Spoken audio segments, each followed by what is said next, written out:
14장입니다. 1절에서 7절까지입니다. 사도행전 14장 1절에서 7절입니다. 다 같이 몸이 불편하지 않으신 분들은 일어나셔서 큰 목소리로 합독하겠습니다. 시작. 이에 이고니온에서 두 사도가 함께 유대인의 회당에 들어가 말하니 유대와 엘라의 허다한 무리가 믿더라. 그러나 순종하지 아니하는 유대인들이 이방인들의 마음을 선동하여 형제들에게 악감을 품게 하거늘 두 사도가 오래 있어 주를 힘입어 담대히 말하니 주께서 그들의 손으로 표적과 기사를 행하게 하여 주사 자기 은혜의 말씀을 증언하시니 그 시내의 무리가 나뉘어 유대인들을 따르는 자도 있고 두 사도를 따르는 자도 있는지라. 이방인과 유대인과 그 관리들이 두 사도를 모욕하며 돌로 치려고 달려드니 그들이 알고 도망하여 누가오니아의 두 손 누스드라와 더베와 그 근방으로 가서 거기서 복음을 전하니라. 아멘. 이번 주 말씀의 제목은 복음을 전하는 사람들입니다. 기도인은 누굽니까? 복음을 전하는 사람들입니다. 왜 여러분은 그런 복음을 전해야 합니까? 복음은요, 예수님을 통하여 용서받고 하나님과 화해하는 그 길을 보여주는 것이기 때문에 그렇습니다.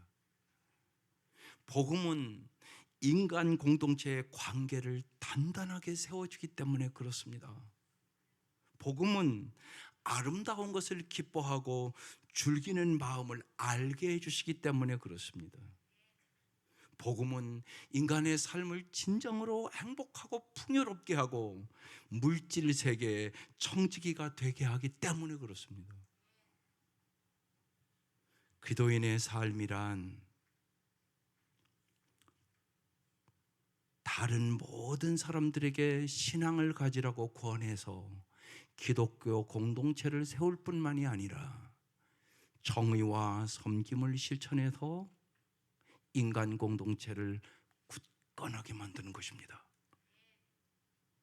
기도인은 정의와 진리를 위해 일하는 참다운 세상을 변화시키는 혁명가들이란 말입니다. 우리는 완전한 세상이 오기를 기대하는 마음을 품고 하나님의 나라의 정의와 진리를 위하여 복음을 전하며 일하는 사람들, 이것이 크리스찬이란 말입니다. 모든 사람의 마음과 가정과 교회에 하나님의 나라가 임하게 하여 주시옵소서. 이것이 여러분의 날마다 기도입니다. 여러분의 마음에 하나님의 나라가 임하셨습니까? 그래서 정말 내 마음이 의와 평강과 희락이 있습니까? 이게 성령 충만입니다. 진실로 여러분의 가정에 하나님의 의와 평강과 희락, 하나님의 나라가 임하고 있습니까? 그래야 여러분이 예수 진짜 믿는 가정이 되는 것입니다. 그래야 우리는 세상을 변화시킬 수 있게 됩니다. 새해 여러분의 정말 인생의 목적은 무엇입니까? 분명한 목적이 있는 사람은 환경이 그리 중요하지 않습니다. 그러나 분명한 목적이 없는 사람은 언제나 환경이 중요합니다. 환경에 따라 언제나 인생이 흔들립니다. 좋은 환경이 되면 행복하게 됐다고 생각하고 환경이 조금 어려워지면 불행하게 됐다고 생각을 합니다. 그러나 목표가 뚜렷한 사람은 환경 때문에 흔들리지 않고 세상의 성공 때문에 웃고 세상의 실패 때문에 좌절하지 않는다는 것입니다. 그래서 정말로 찬송가 438장이 우리의 찬송이 되어야 합니다. 높은 산이 거친 들이 초막이나 궁궐이나 내 주 예수 모신 곳이 그 어디나 하늘나라. 이게 여러분의 찬송 되어야 됩니다. 사도 바울이 예수를 만나고 그렇게 살았던 사람입니다. 바울은 환경에 관계없이 항상 기뻐했습니다. 쉬지 말고 기도했습니다. 범사에 감사했습니다. 감옥에서 하는 얘기 옳시다. 오늘의 말씀을 통하여 정말로 어떤 환경에서나 목표가 뚜렷하여 참으로 예수 안에서 정말 초막이나 궁궐이나 환경에 관계없이 행복한 삶을 살아가는 저와 여러분 될 수 있기를 주의 이름으로 축원합니다. 오늘 은혜 받으면 그렇게 됩니다. 오늘 비시디아 안디옥에서 쫓겨난 바울과 바나바는 이고니온으로 갑니다. 비시디아 안디옥에서 동남쪽으로 약 180km 떨어진 이고니온에 이르기 위해서는 정말로 30개 정도의 산을 넘어야 하는 땅입니다. 오늘날 터키 코니아라는 지역입니다.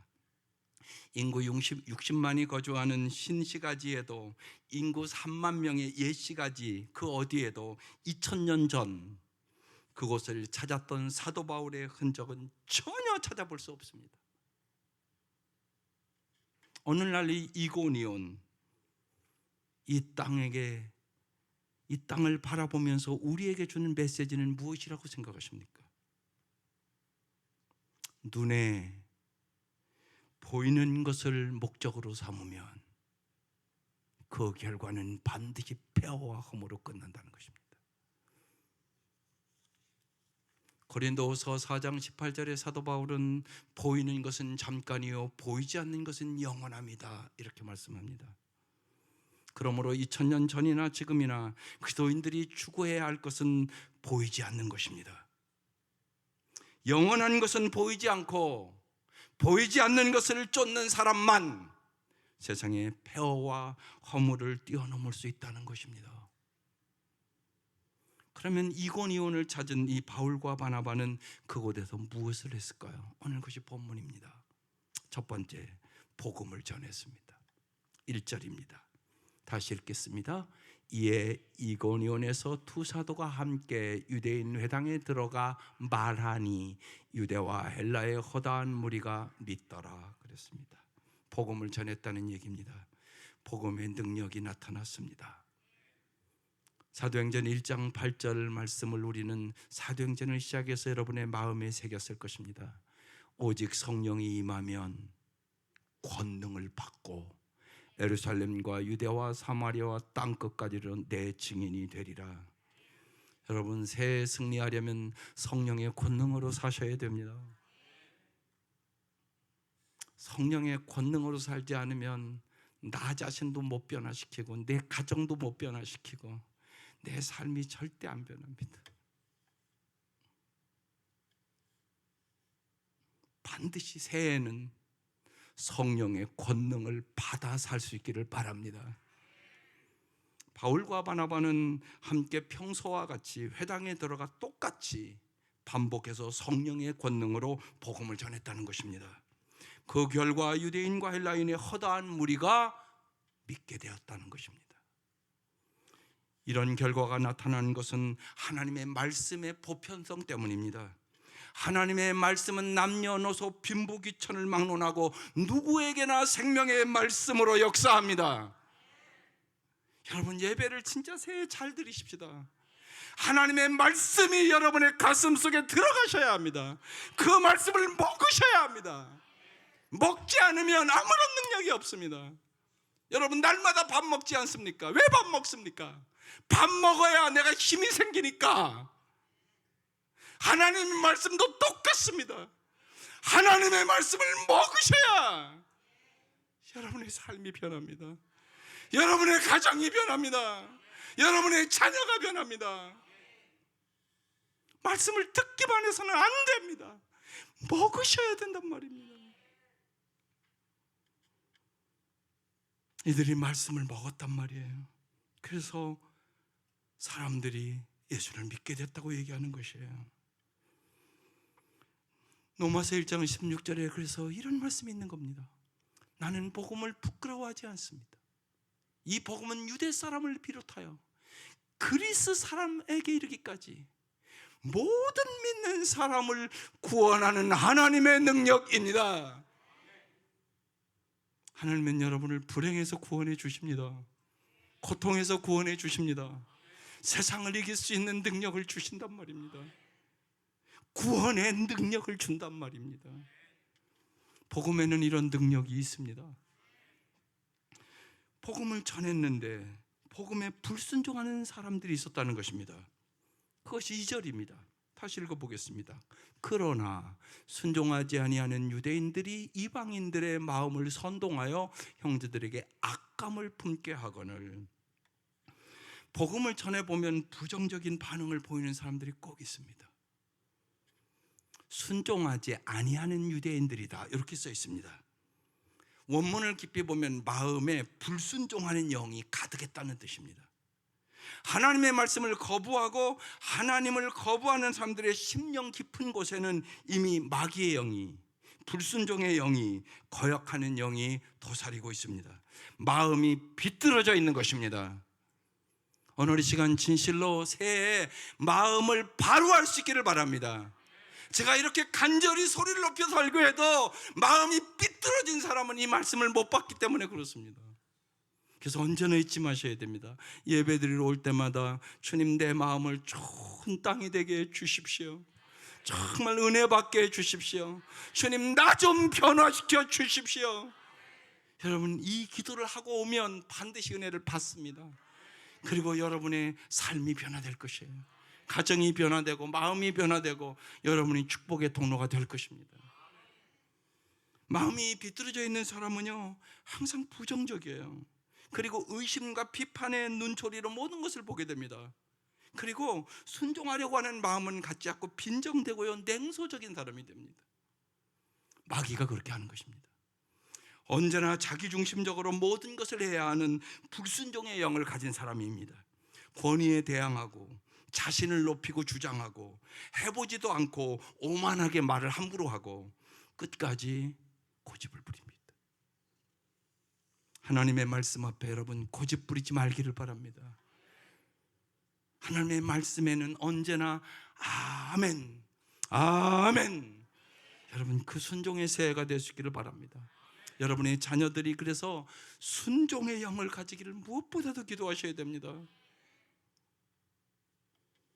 바나바와 바울의 복음을 듣고 믿는 사람들이 있었는가 하면 믿지 않는, 오히려 이방인의 마음을 선동하고 바울과 바나바에게 악한 감정을 품도록 선동하는 유대인들이 있었다고 기록된 겁니다.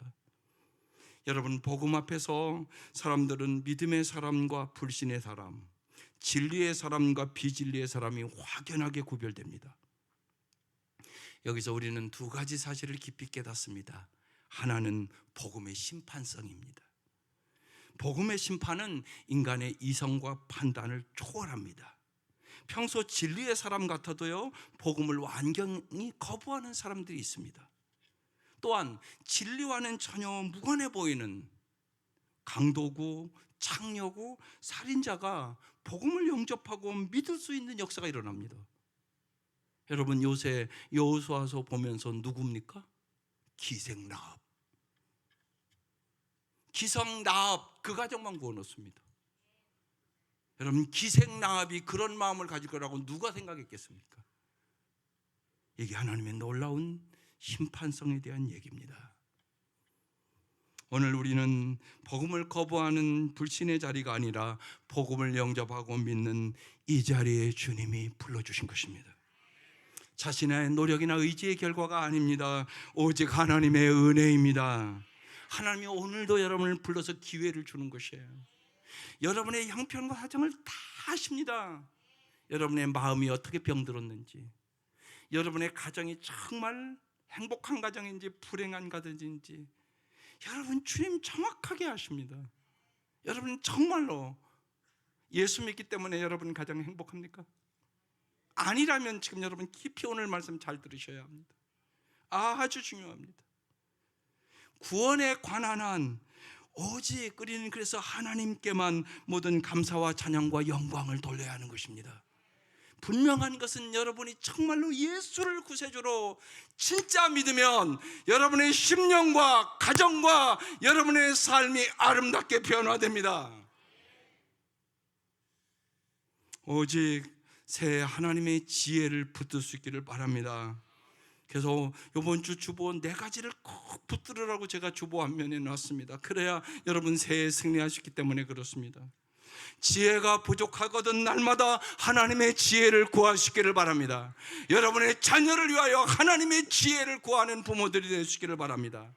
야고보서 1장 5절에 너희 중에 누구든지 지혜가 부족하거든 모든 사람에게 후히 주시고 꾸짖지 아니하신 하나님께 구하라 그리하면 주시리라 약속하고 있는 말씀이에요. 정말로 여러분 자신을 위하여 여러분의 자녀들을 위하여 정말로 날마다 간절히 지혜를 구함으로 승리하시기를 바랍니다. 또 하나는 성경의 이야기는 언제 어디서나 항상 반복된다는 사실입니다. 비시디의 안디옥에서 바울과 바나바를 시기하고 반박하고 쫓아냈는데 이고니온에서도 똑같은 일이 반복됩니다. 오늘날도 똑같이 반복됩니다. 따라서 반복되는 성경의 이야기 속에서 우리 각자가 어떤 삶을 사느냐가 중요합니다.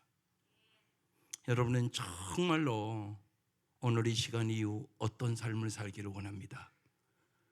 주님은 여러분에게 새로운 기회를 주는 거예요. 그래서 또 부르신 거예요.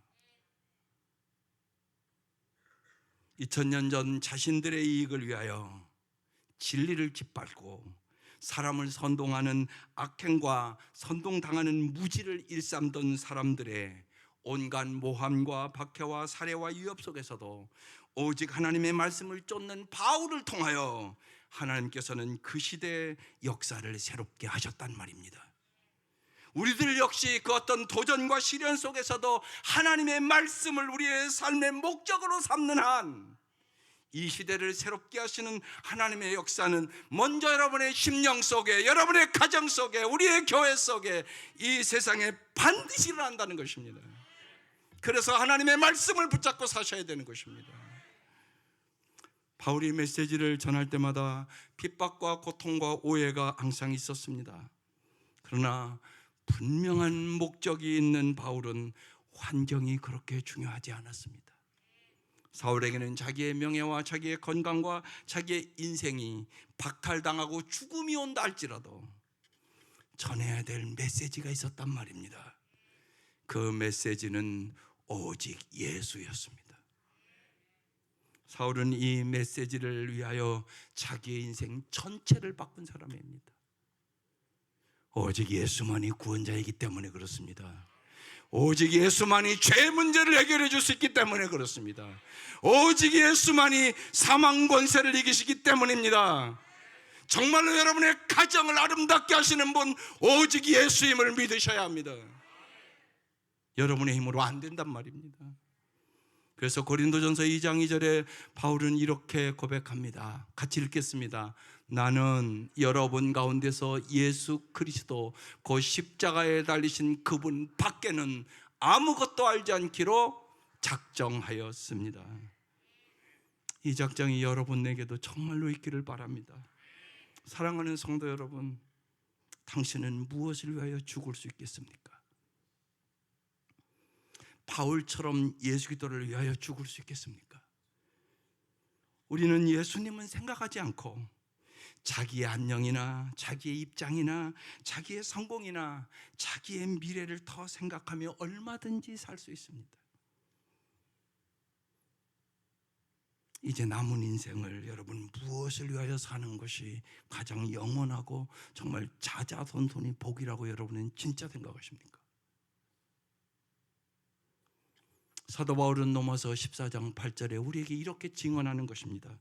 우리가 살아도 주를 위하여 살고 죽어도 주를 위하여 죽나니 그러므로 사나 죽으나 우리가 주의 것이로다. 이 고백이 진짜 여러분의 고백 되시기를 바랍니다.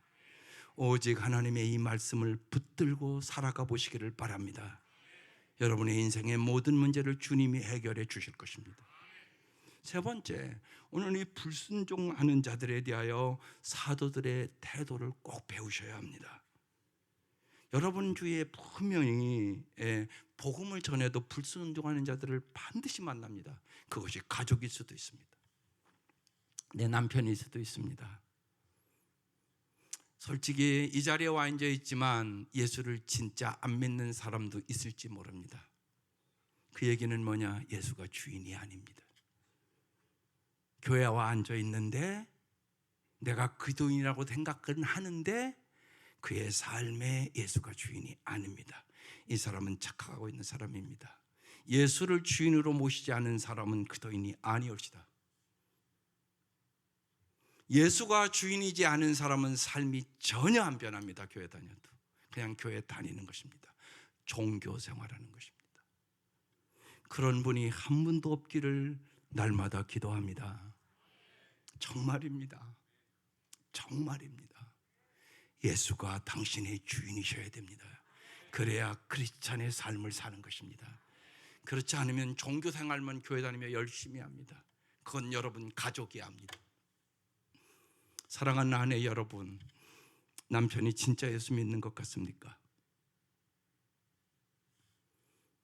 사랑하는 남편 여러분, 당신의 아내를 보니까 당신의 아내의 마음속에 진짜 예수가 있습니까?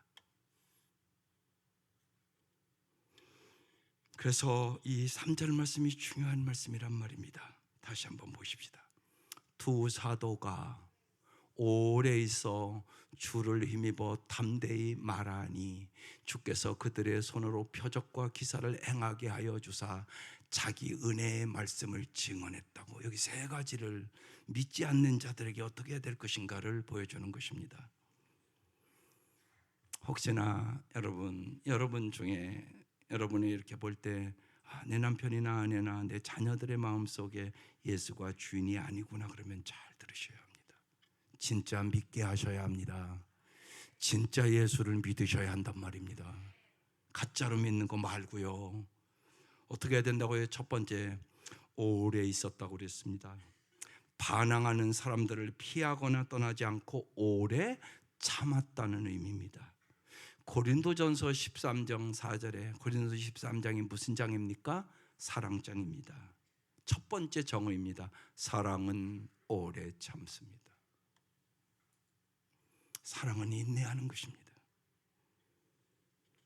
불순종하는 자녀들, 정말 하나님의 말씀대로 살지 않는 남편들, 아내들, 여러분 포기하지 마셔야 합니다.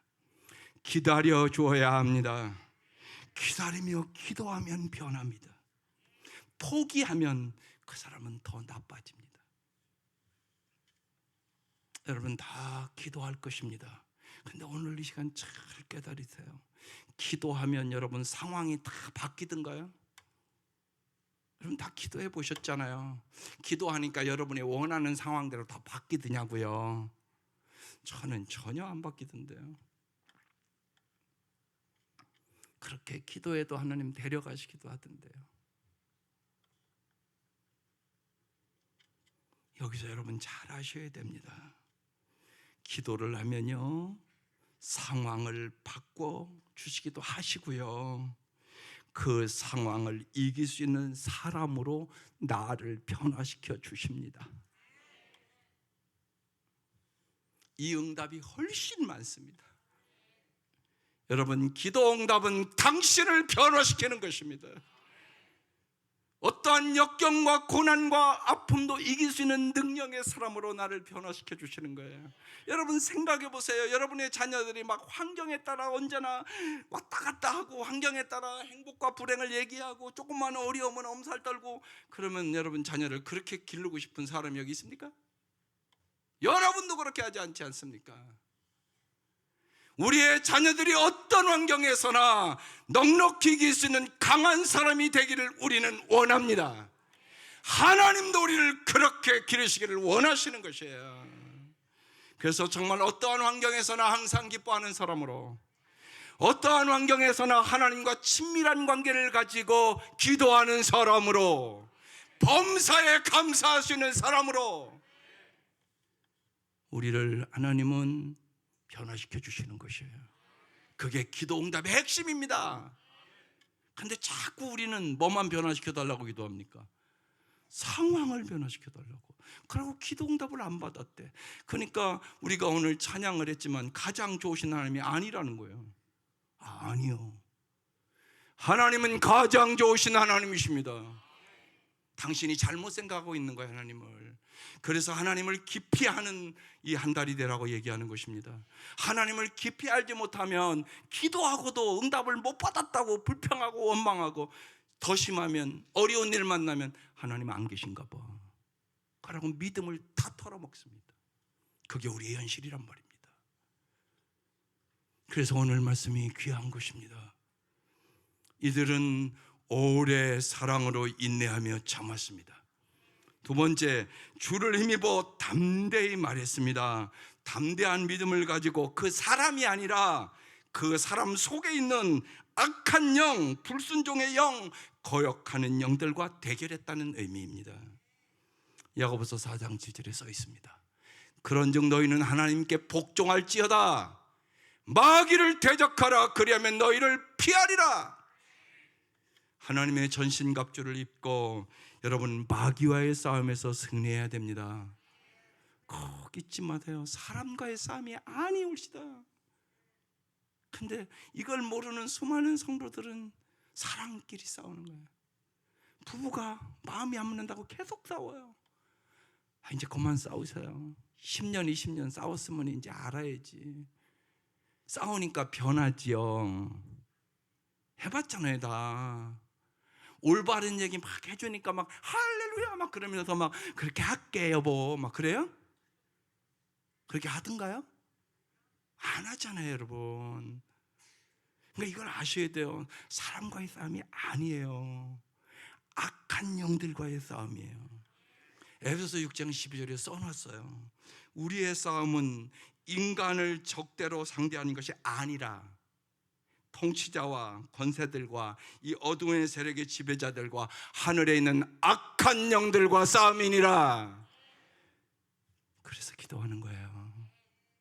여러분의 힘으로 여러분 자신도 안 변하잖아요. 그래서 내가 기도하면 먼저 주님이 나를 변화시켜 주십니다. 그리고 어떤 환경도 이길 수 있는 능력을 우리에게 허락해 주시는 것이에요. 날마다 읽는데요, 아침에 가정에 대해서 꼭 읽고 제가 기도해. 아침에 김영재 목사님이 이렇게 써놨어요. 영성은 변하지 않는 그 사람으로 인하여 내가 변하는 것이다. 영성은 변하지 않는 사람이 있어요 없어요 집에? 왜 대답이 작아져? 있어요 없어요? 근데 자꾸 그 사람만 변화시켜 달라고 기도하죠? 그러니까 틀렸어요. 그게 아니에요. 더 중요한 게 있단 말이에요.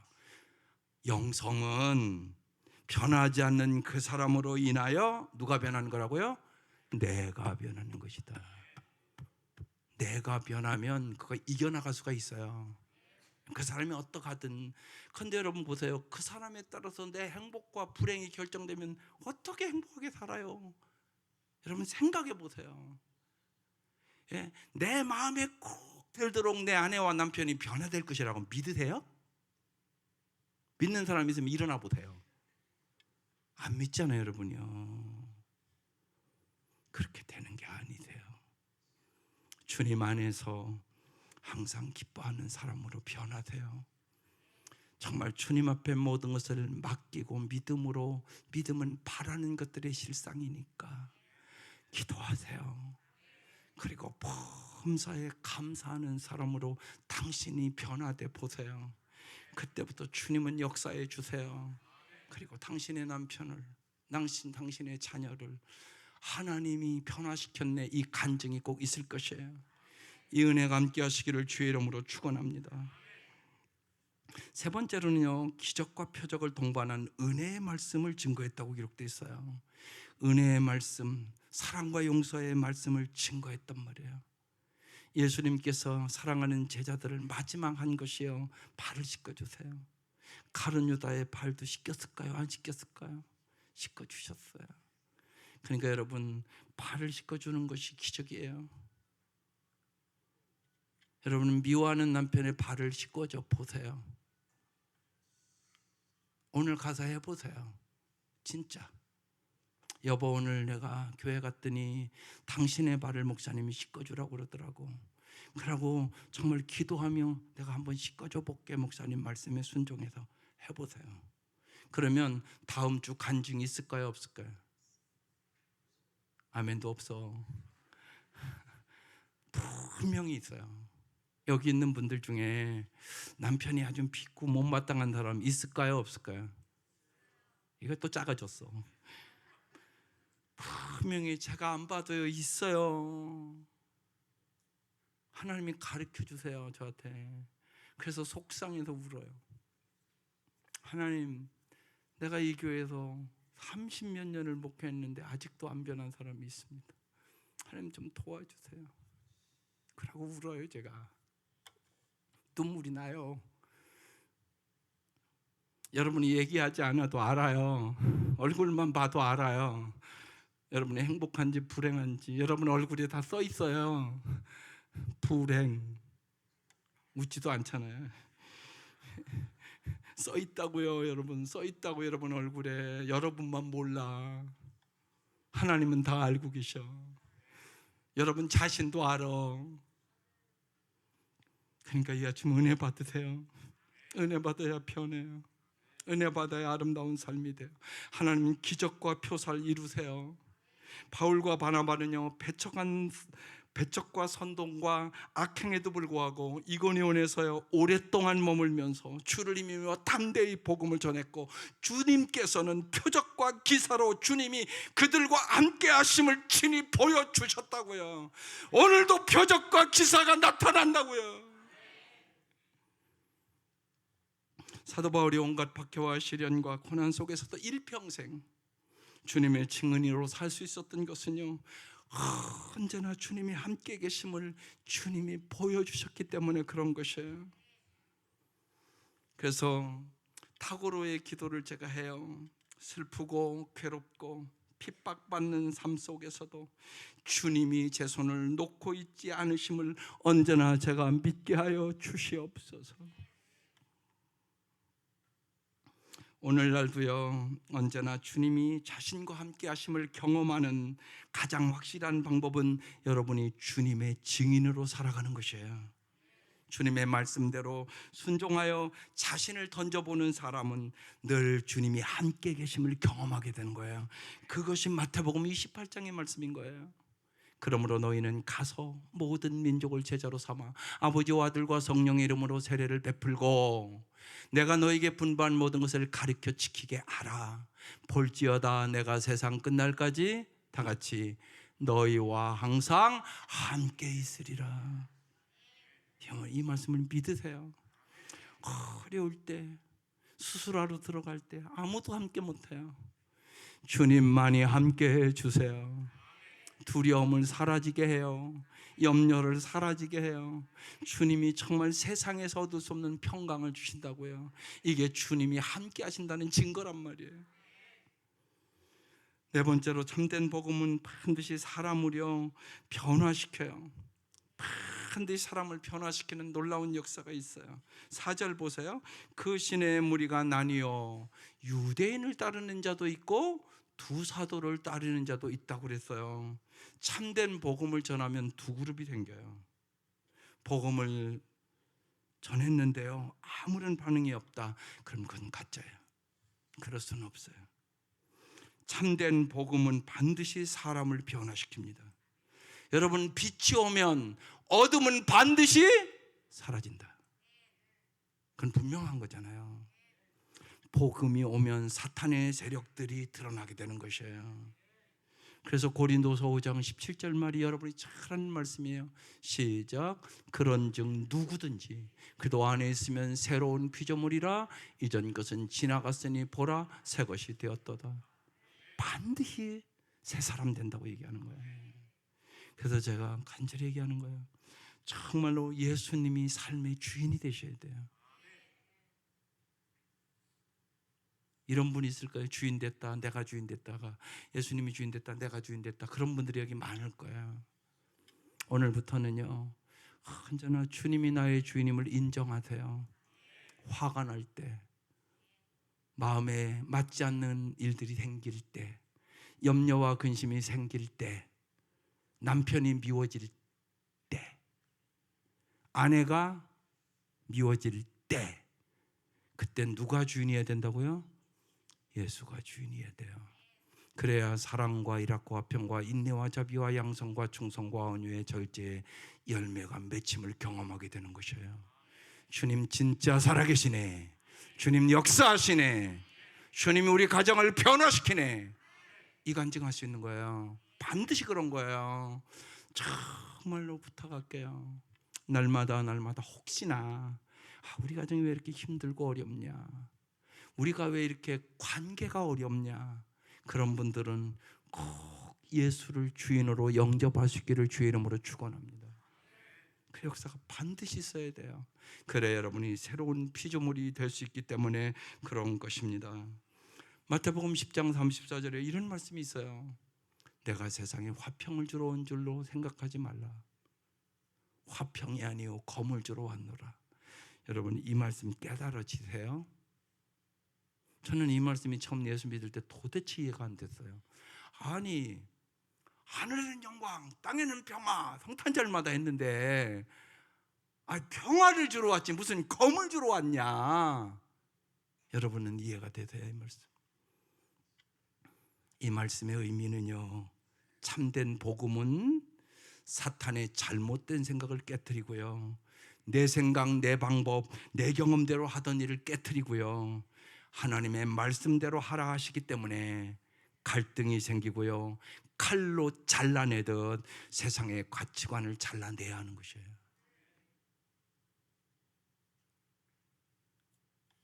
사랑하는 성도 여러분, 정말로 혹시나 하나님 앞에 합당치 아니한 것들을 오늘 이 아침 예수의 능력으로 잘라내주기를 바라요. 혹시나 내가 예를 들면 어떤 중독적인 거, 요새는 성중독도 무지하게 심각하고요, 애들도 게임 중독도 심각하고요, 날마다 담배를 안 피우면 견딜 수 없다, 이것도 담배 중독돼서 그런 거예요. 또 날마다 술 안 먹으면 내가 못 자겠다, 중독이에요. 여러분 이거 어떻게 끊으려고요? 여기 그런 분 없을까요? 혹시나 있을 수 있어요. 괜찮아요. 주님이 그것을 끊어주세요.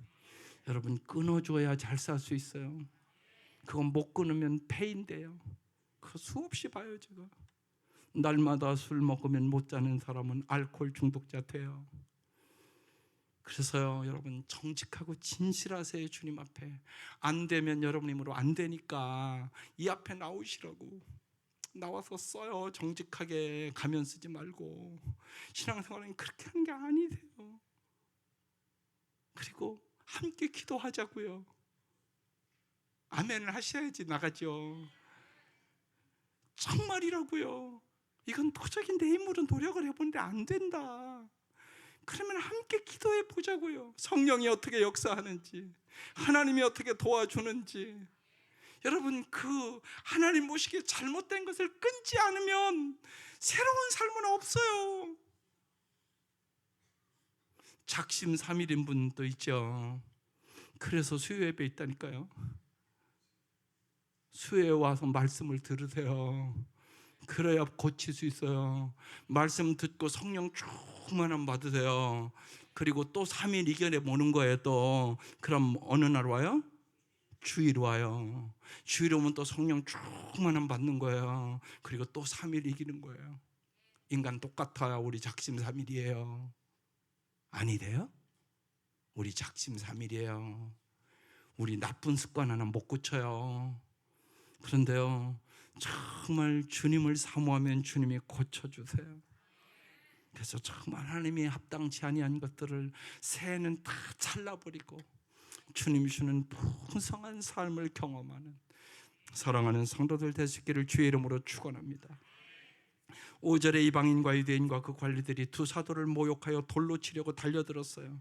복음을 거부한 유대인들과 그들에게 선동당한 이방인들은 이고니온의 관리들까지 끌어들여서 바울과 바나바를 돌로 쳐 죽이려 했다는 뜻입니다.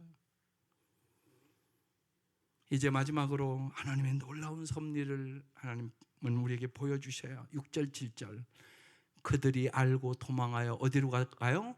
누가오니아의 두성 누수드라와 더베와 근방으로 가서 또 뭐 했을까요? 거기서 복음을 전하니라. 오늘 말씀이 이렇게 끝나요. 여기서 우리는 하나님의 놀라운 섭리를 또다시 보는 거예요. 누수드라에서요, 바울은 자신의 영적 아들 디모데를 만납니다. 그리고 디모데 전후서를 써서 오늘까지 목회 서신으로 우리에게 전달해주고 있는 것이에요. 바울은 고통 속으로 몰아넣는 것과 같은 그 길은 실은 인간의 머리로는 도저히 상상할 수 없는 신비스러운 하나님의 섭리를 이루어지는 그 과정을 우리에게 증거하고 있는 것이에요. 그래서 사랑하는 성도 여러분, 우리의 인생에 힘들 때도 있고 어려울 때도 있고 슬플 때도 아플 때도 있을까요? 없을까요? 있습니다. 그때마다 꼭 로마서 8장 28절 말씀을 기억하세요. 같이 읽겠습니다. 시작. 우리가 알거니와 하나님을 사랑하는 자 곧 그의 뜻대로 부르심을 입은 자들에게는 모든 것이 합력하여 선을 이루느니라. 아멘. 아멘. 힘들 때마다, 제가 가장 힘들 때 하나님이 제 마음의 음성으로 주셨던 말씀이었어요. 그래서 저는 힘들 때마다 이제 샤를도 푸코의 기도 중에 이 기도를 해요. 아버지께서 보다 큰 행복과 선으로 앞으로 제 삶을 이끌어 주리라는 것을 제가 믿습니다. 하나님 아버지를 온전히 신뢰하는 은혜를 날마다 베풀어 주십시오. 날마다 하는 기도예요. 어떤 일이 일어날지 내가 모르니까. 사랑하는 성도 여러분, 이제 신실하게 하나님의 말씀을 쫓는다는 이유만으로 우리가 모함을 받거나 시련을 겪거나 불이익을 당할 때, 그래서 자신의 뜻과는 무관하게 내 삶이 힘들고 어렵게 전개될 때 이제 절망하거나 그 길을 두려워하지 말기를 바랍니다. 하나님의 말씀을 쫓는 그 사람의 삶은 그 삶 자체가 하나님의 신비가 됩니다. 이것을 깨닫는 것이 믿음의 지혜요 성숙인 것입니다. 우리 모두 어떠한 형편에서나 복음을 전하는 사람들이 됩시다. 2000년 전 사도 바울의 삶이 시간과 공간을 초월하여 오늘까지 우리의 삶 속에서 역사에서 오늘 여러분이 이 자리에 앉아 있는 거란 말이에요. 오직 하나님의 말씀을 쫓는 우리의 삶 역시 시간과 공간을 초월하여 무사람과 무시대를 새롭게 하는 하나님의 신비스러운 섭리로 승화되시기를 바랍니다. 사랑하는 성도 여러분, 오늘 이 말씀을 통하여 여러분의 심령에 하나님의 나라가 임하기를 바랍니다. 새해 꼭 여러분의 가정에 하나님의 나라가 임하시기를 바랍니다. 그래서 교회와 정말 이 어지러운 이 사회, 이 민족을 변화시키는 저와 여러분 될 수 있기를 주의 이름으로 축원합니다. 기도드리십시다. 1분 동안 결단의 기도하는 시간입니다. 하나님, 정말로 내 어려운 상황을 변화시켜 주시고, 상황이 변하지 않더라도 그 상황을 넉넉히 이길 수 있는 내가 믿음의 사람으로, 소망의 사람으로, 사랑의 사람으로, 항상 기뻐하는 사람으로, 쉬지 말고 기도하는 사람으로, 범사에 감사하는 사람으로 나를 변화시켜 주셔서 정말로 나를 보는 사람들이 예수를 보게 하게 도와주시고 예수 기도만을 증거하는 삶을 살게 하시옵소서. 간절히 기도하십시다.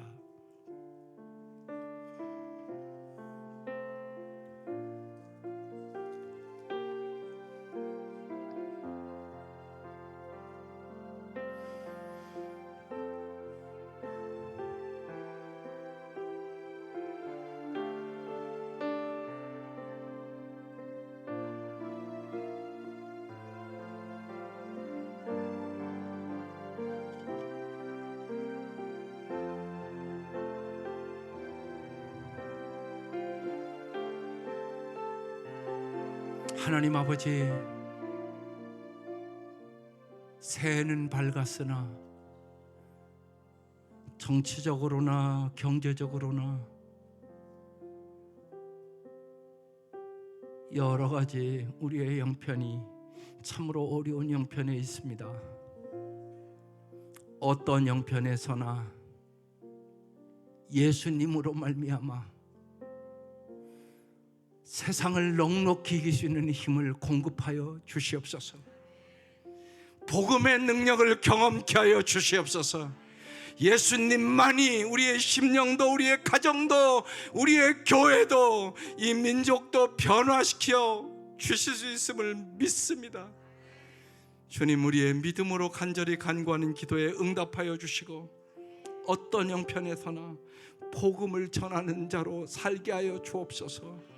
예수님만이 구원자임을 믿게 하여 주시옵소서.